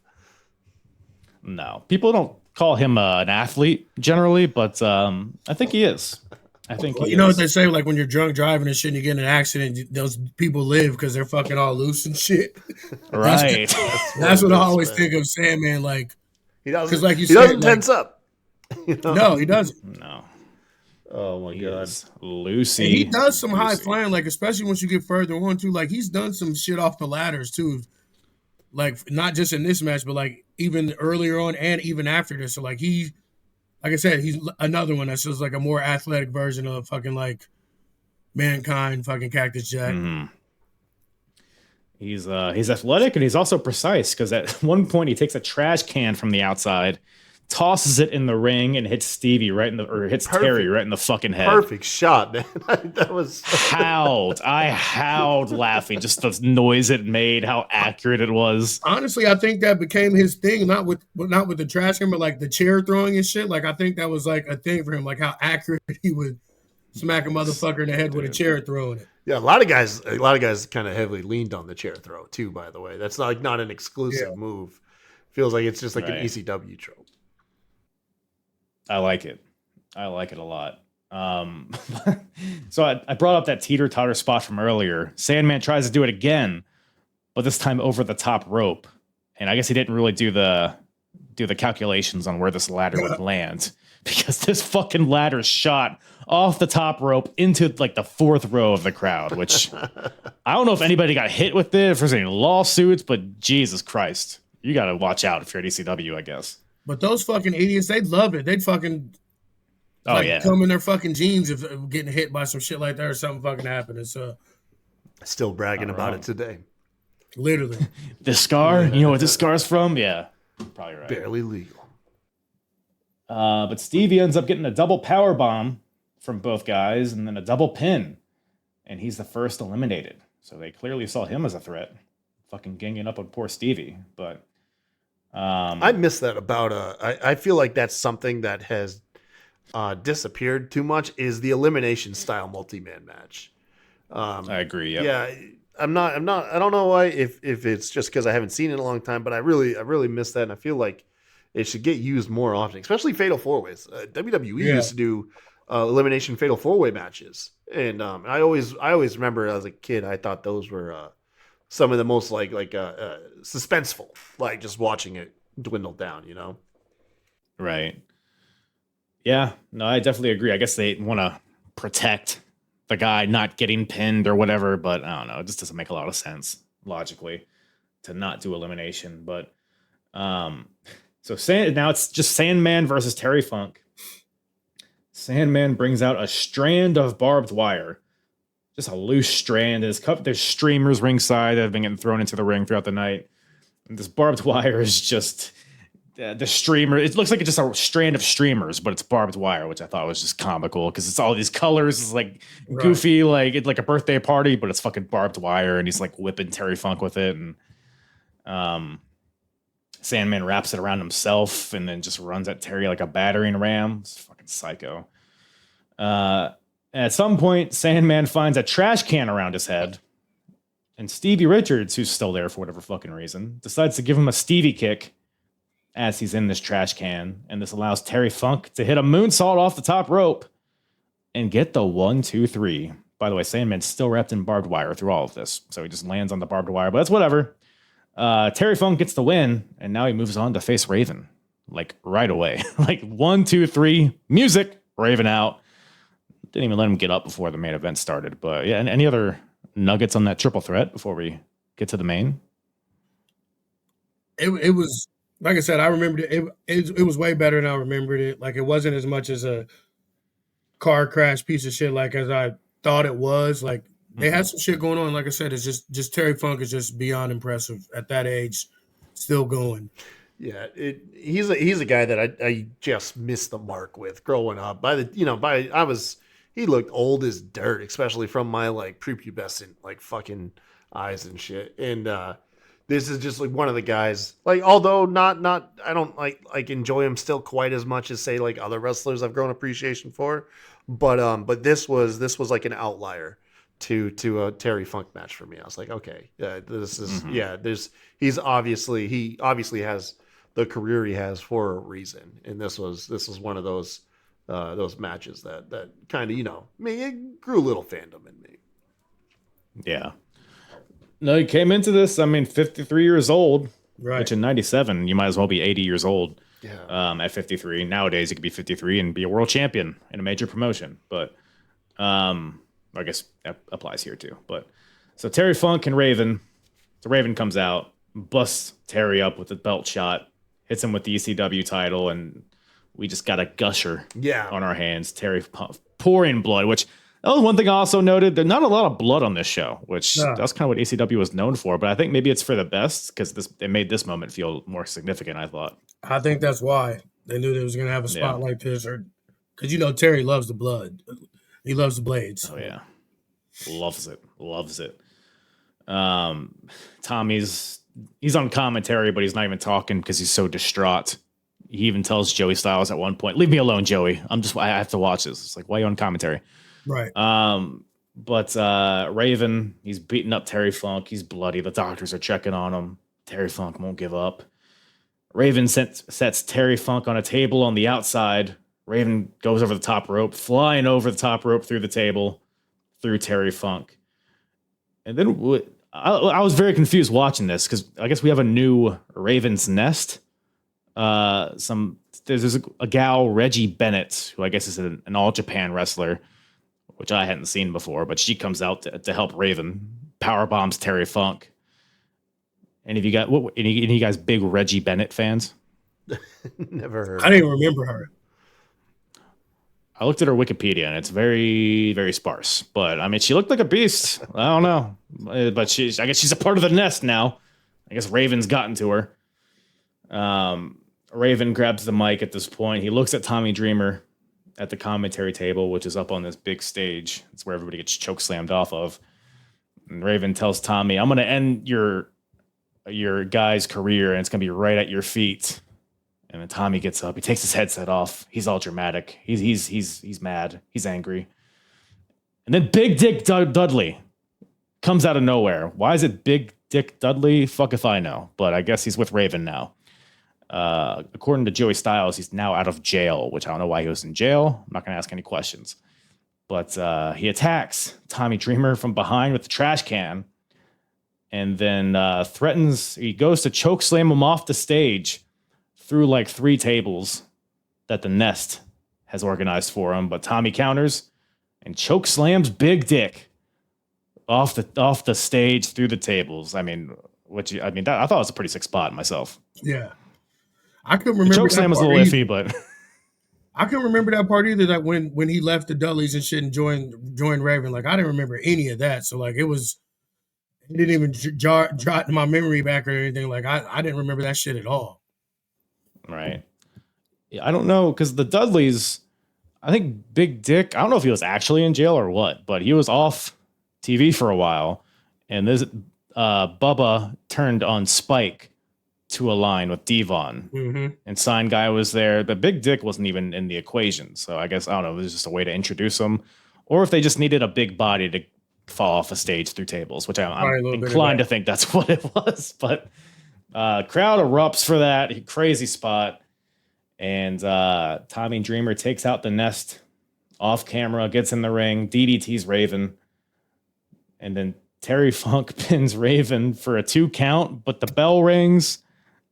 And then they just get up, and then he rolls Raven up again, and now it's a 3 count. So a weird finish, but the crowd was still with it. I don't know. What'd you guys think of that finish? It was definitely strange. Yeah, it's fine. Somebody fucked up. Yeah. Yeah. It's fine. The moment was still pretty cool. For me personally, I was like happy watching it, but it was good for what it was. I can see why, it's appreciated. It was, ECW's first pay-per-view, such a meaningful moment, but me not really having like the emotional investment. It is what it was. It was pretty good. I peaked at like on Taz and Sabu.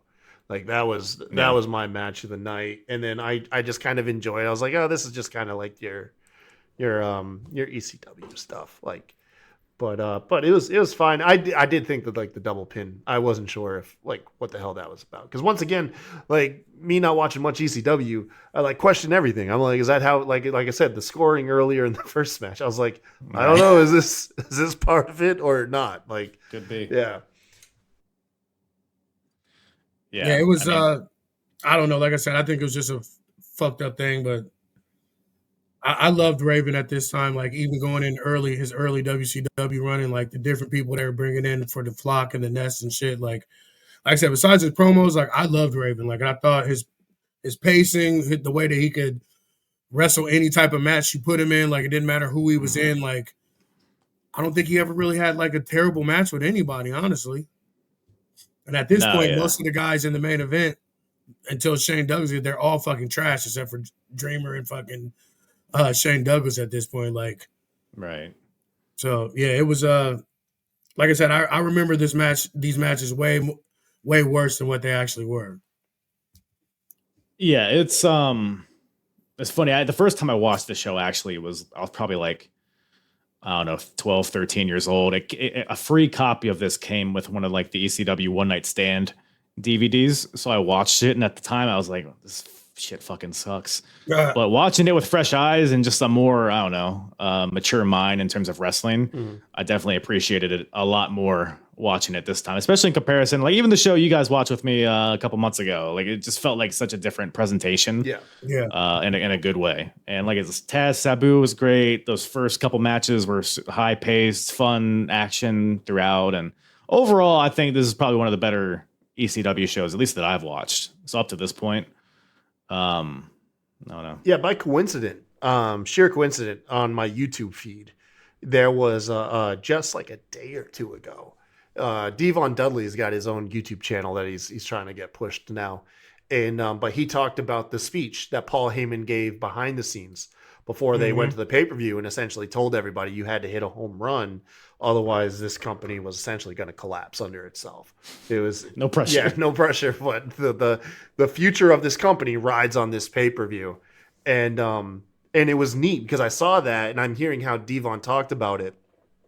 And he was like, yeah, you know, me and the boys, everybody, you know, he's like, that resonated with all of us. And he's like, and then we went out there and we killed it. And it's like, I think Paul's dad put his house up as collateral to get some of the money to get this thing going towards the pay-per-view stuff. Like, so he wasn't lying. Like it was on the line. And but given that context, like I had just heard and then watched this, I felt like I could see that in the performers. Like I think regardless if I thought the match was like if it really gripped me or if you know, I feel like I could see it like on AEW. I one thing that kind of was consistent throughout the whole night was most guys were wrestling with like a pretty decent, like noticeable sense of urgency and firing on all cylinders. And you could feel that. Like you could feel that in the performances, and yeah, it made me appreciate it. Like I do, like I'm happy. Like I've enjoyed like you like picking out these little these gems in ECW's history because it's cool to see the significance, especially as somebody who never watched the brand growing up. And also for the guys there, like a lot of these guys would never have made it to a fucking pay-per-view if this didn't happen. Right. Yeah, you don't think Big Stevie Cool would have thrived in this era of WWF? Yeah. With fucking Shawn Michaels and Bret Hart and Stone Cold and Stevie Richards? He could enter that mix, I think. One of these is not like the other, man. I do like the Stevie, but yeah, he's a bit of his twinkish figure. I don't know if it would mesh well with Hulk Hogan on Nitro or whatever the hell, but don't know. But man, Barely Legal. That was a hoot, and that show really smacked me raw. But speaking of Smacked Raw podcast. Appreciate you boys coming on once again. Always a pleasure. Where can everybody find you guys?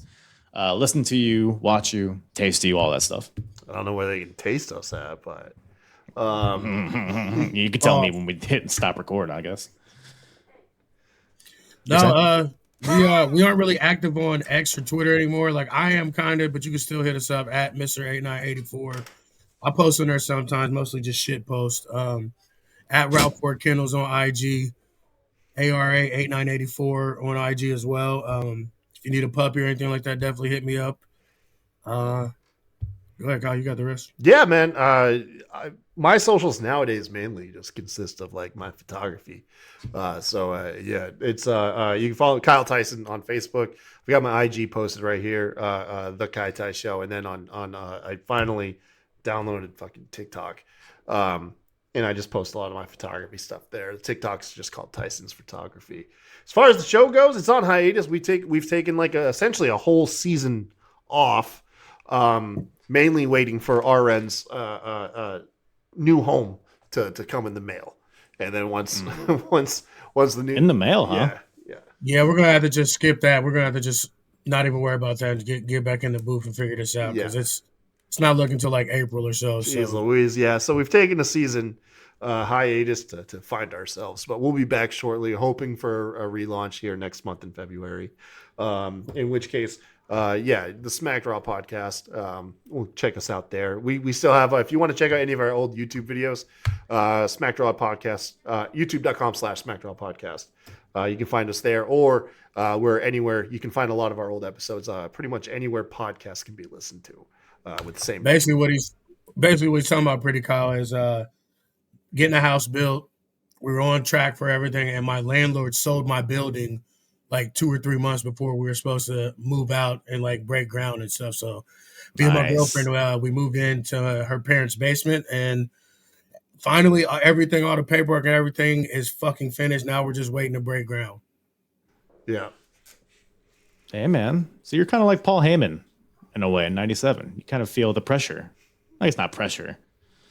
No, I guess you're not like Paul Heyman really at all. It's not terrible. Jewish. I mean, just can't walk around naked or nothing. Potentially homeless is what it is. There we go. Yeah. We'll give ECW a few years and they'll get there, and then you'll be the same. Facts. Yeah, man. Facts. Appreciate you having us on, man, though. It's always a blast. Like I said, I always look forward to these because I know you always pick out like good significant shows for us to watch. And I end up having a good time watching. Yeah. Yeah, man. We can continue the ECW train. I'll find a less significant show. Maybe a hidden gem of some sorts. More Stevie Cool on the way for you guys. Don't you worry. All right, man. Let's do Heatweight 98. I was actually there. Ooh, did you get any blood on you? Get any ladders in your face? No, we were nosebleed fucking section, but I was there. Well, nosebleeds in ECW. You're just like the 5th row, right? Not 10th row, because it was at the old Hair Arena where Dayton Flyers used to play. Oh, that'll be fun. Yeah, we do that. It was actually on my birthday. Happy birthday! Well, I guess it's not today. Not now, but yeah. Belated happy 12th birthday. I don't know how to end shows. RN, take us home. Well, from both Kyles, Pretty Kyle and Fat Kyle, this is what? White Kyle. I thought we were going with White Kyle or Bald Kyle, maybe. I don't know. Like average in our Kyle. group chat, he was talking shit because I fucking dropped a lot of weight and shit. He was like, "Oh, you finally seen your dick?" So I had to give him a little. That's a good day, man. When you find your dick again. All right, listen. Once again, thank you to Kyle and RN from the Smacked Raw podcast for returning to the show. Always a good time with those boys. Go check out the Smacked Raw podcast wherever you listen to podcasts, as well as live on YouTube and Twitch. All of this stuff will be in the description below. Follow me at Apron Bump on all the social medias. You know the deal. But hey, before you leave, you better stick around because we got to get hard real quick. Bartholomew, hit that jingle. WCW, ECW, WWF, who's the hardest promotion? Eric or Vince or Paulie? I think we can agree though. Heck Myers is the shit. Alrighty then. The hardest promotion battle of 1997 continues. WWF versus WCW versus ECW. The current score, WCW with 41 points. ECW with 10 points. WWF with 7 points. Now, if you're watching on YouTube, I'll be walking along. I'll be sharing my screen so you can walk through this as I go through it visually. But if you're listening in audio land, I'll talk you through it as well. So I laid out the scores here. What do those scores come from? Well, of various criteria. We'll look at overall pay-per-views, TV, in-ring, out-of-ring, and then we get into the individual best ofs and worst ofs, matches, wrestlers, characters, segments, etc., etc. But first things first. First thing we got to do is grade the show because this will factor into the points. So we're grading from a scale of 0 to 100. So what do we think we throw at ECW Barely Legal 1997? So if we're looking at other ECW shows, so CyberSlam got a 70, Crossing the Line Again got a 72. Is this the best ECW show of the year? I don't know if it is. I know it's the biggest show, like the most significant, but man, let me refresh my memory real quick. Crossing the Line Again, 1997. Let me just look at these cards just to make sure I'm not forgetting anything significant. So Crossing the Line Again, what do we have here? We got the Pitbulls and the Triple Threat. Tommy Rich, Terry Funk, that's right. Eliminators, Rob Van Dam, Sabu. I think both those shows had this match. Raven, Dr. Death. I think Barely Legal is better than this. I would say it is. Because you had some really good action here in the beginning of the show, and then you had your story beats towards the second half.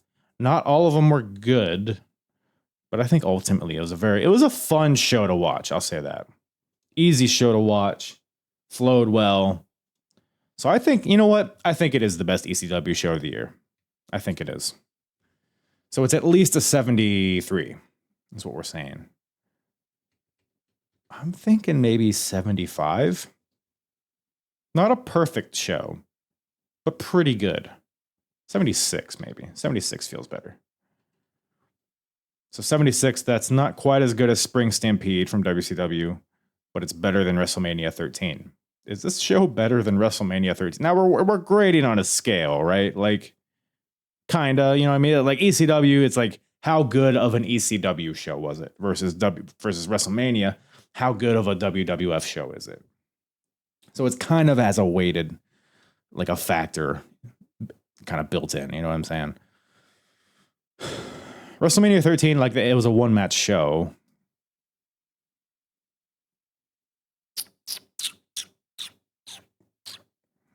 I think 76 fits for Barely Legal. I think I'm okay with that. 76 feels good. So now we refresh this. Because currently, ECW has the highest average grade. I believe, right? And they still do. Oh, let me double check, make sure they had it. No, WCW had the highest average grade before this show, but now ECW just pulls ahead. ECW's highest average grade is a 72.62, whereas WCW is a 72. So ECW just overtakes them for the best, highest average score of their pay-per-views or special events. You know what I'm saying? So ECW takes 15 points away from WCW. So WCW is still in the lead, but only by 1 point now. Man, what a fucking race. And we're not even halfway through this year. Best TV. Which company has the best TV? We're tracking WCW. I'm inclined to leave it.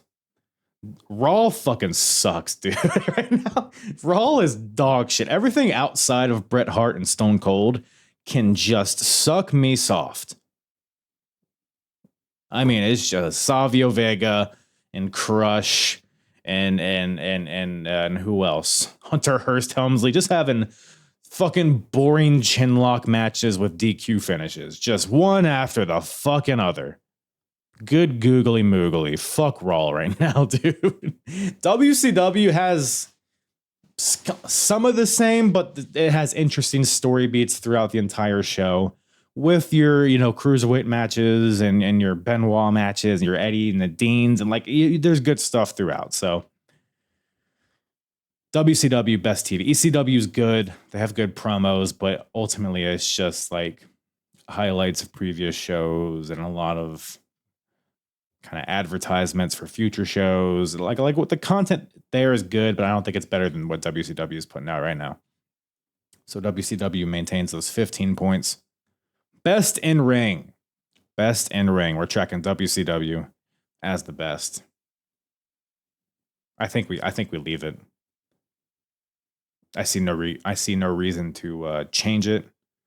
Although we're trending upwards for ECW, I think. If they continue to bring all these luchadors and Japanese wrestlers, these international kind of matches to kind of give some extra flavor and texture to these shows, because ECW shows can be a lot of just like bumbling around, hitting each other with ladders and kendo sticks and stuff. They've lost that light heavyweight charm that they had like in 94, 95, mostly because WCW pillaged all of their guys. But they're rebuilding that element of their shows, which I like. You got Taz on the up and up. RVD's becoming a bigger fixture. So ECW's trending upward. But I think for now, WCW's, I mean, it's really good. They got the cruiserweights. They got DDP and Macho Man. Even the main event shit with like the Hogans and the Flairs and stuff, like that's all like good. Like it's all like what it should be. So then you got Mortis and Glacier fucking around. Like WCW's pretty good right now. They have a really well-rounded in-ring product, I think. And like I mentioned about WWF, you're not getting a lot from them right now. So yeah, WCW holds on to these 10 points. Best in ring. Best out of ring. We're tracking ECW right now as the best. Yeah, I see no reason to change it. I mean, barely legal. It only gave us more from a story perspective. Maybe we're kind of cooled down on the Shane Douglas Pitbulls thing, so that's a negative. You got RVD, Sabu, and Bill Alfonso grouped up. You got Taz seemingly on a babyface run now. Terry Funk's the world champion. You got a bunch of elements with Raven and Tommy Dreamer, Raven and Stevie Richards, Dudley's, Gangstas.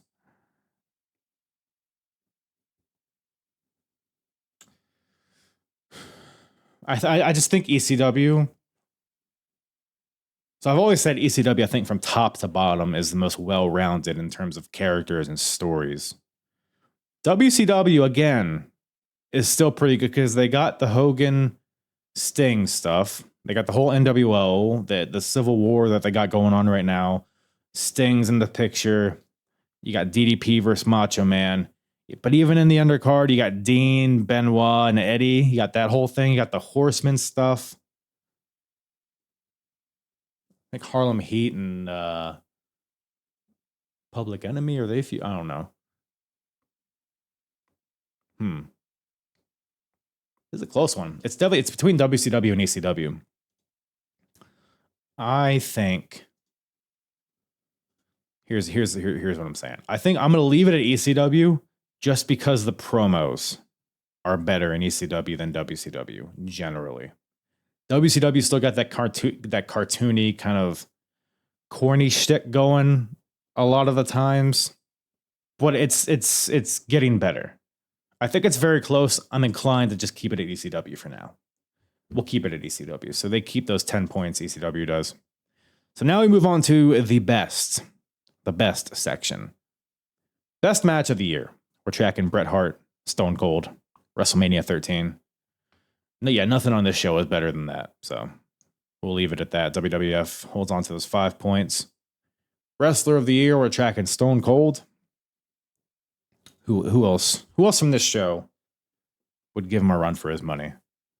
Taz? Perhaps. I think Taz right now is more leaning on his character than his in-ring stuff at this point in time. Because right now we're not taking hindsight into account. We're not looking at the rest of 97. We're looking at this point in time, April, was it 13th of 1997. I don't think anyone on this show outdoes what Stone Cold has done this year as far as wrestling. Talking in-ring. Well, it's in-ring and character work kind of combined. Trying to think of who even would come close. I can't think of anybody. I mean, Taz comes close. RVD might get there by the end of the year, but we're not quite there yet. So Eliminators even, you could probably throw in here. No, we're going to leave it at Stone Cold as the best. So WWF holds on to those 5 points. Best character / storyline. We're tracking Sting as the best. Do we change this to Taz and Sabu? Taz Sabu. Because you had the culmination of that story, but now we have a pivot in that story. So now it gives the story a new direction with the same characters, with added characters. Does Taz and Sabu overtake this? This also would factor in Taz as a character, how great he is. Sting has kind of been in neutral for a little bit, I would say. He's kind of been in the background, and it's all for a good cause, but at some point you need to do stuff to be, included in the apron bump hardest promotion criteria, you know what I'm saying? So I think we change this to Taz and Sabu. Taz versus Taz and Sabu. We'll just do a little slash here. So ECW takes those 5 points away from WCW, which puts ECW in the lead with 30 points. My goodness. Best segment of the year. We're tracking DDP giving the Diamond Cutter to Scott Hall on WCW Nitro. Let's see here. What other segments? You could do like the Shane Douglas Pitbull 1 Halo beatdown, which is a while ago, but you could still throw that in here. You could do the Bill Alfonso turn on Taz. I don't think was that well executed, even though it was a cool moment. The crowd was into it, but I don't know if that beats what DDP did to Scott Hall. That's how significant that moment was. Any promos come to mind? Not really. I think we'll leave it. WCW holds on to those 5 points. So now we move on to the worst section. Worst of the year so far. Worst match, Undertaker versus Sid. WrestleMania 13. Yeah, nothing on the show is worse than that. Pitbull and Shane Douglas is pretty bad, but I don't think it was that bad. So WWF holds on to those -3 points. Worst wrestler of the year. We're tracking Prince Iaukea as the worst. You could throw Pitbull in here. Pitbull bald. Really either of them, honestly. Yeah, no one else on the show really sticks out to me as like bad. Yeah, we'll leave it at the Prince. Old Prince Iaukea keeps those -3 points for WCW. Worst character / storyline. We're tracking Nick Patrick and Randy Anderson from WCW. Randy Anderson getting fired and then having to wrestle Nick Patrick, that whole deal. Now, I said this last time. That thing didn't last too long, so I don't think it's really significant enough. I don't think this will be the worst character / storyline at the end of the year, is what I'm saying. Just because I don't think it was just a small blip on the radar. Barely a blip, honestly, if we're being real. So, but what is the worst character / storyline right now? From ECW, I guess, because that's the show we're recapping. Anything from ECW worse than that? I don't think so. Some may say Stevie Richards, but the BWO was so hot. It's so hot right now. So it can't be that. Rick Rude is the worst character. Shit's kind of stupid, honestly, but crowd seems to love it. So who am I? Who am I to say? We'll just leave it here. Nick Patrick, Randy Anderson. So WCW holds on to those 3 points. And the last, but not least, worst segment of the year, Miss NWO from WCW Sold Out. I'm not even going to spend time on it. Again, I'm inclined to just gray this out because nothing. I can't imagine anything this year is going to be worse than Miss NWO from Sold Out. So WCW holds on to that. So the final score at the end of Barely Legal, we got ECW back in the lead with 30 points. WCW in second with 21 points. And WWF with 7 points in third. So that's where we stand as of this point, but we still got a lot of year left.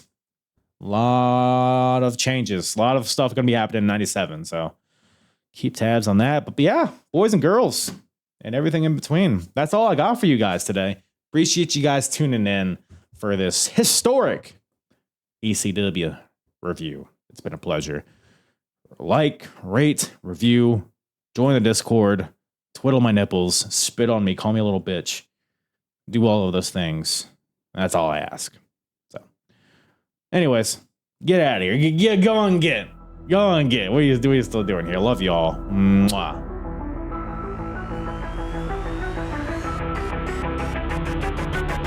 I'm hard. Yeah. It's the hardest. Talk around and disregard it. Strip you off the ground, show you what hard is. Standing strong and proud, nothing can knock this. Let's get it started. It's the hardest. Talk around and disregard it. Strip you off the ground, show you what hard is. Standing strong and proud, nothing can knock this.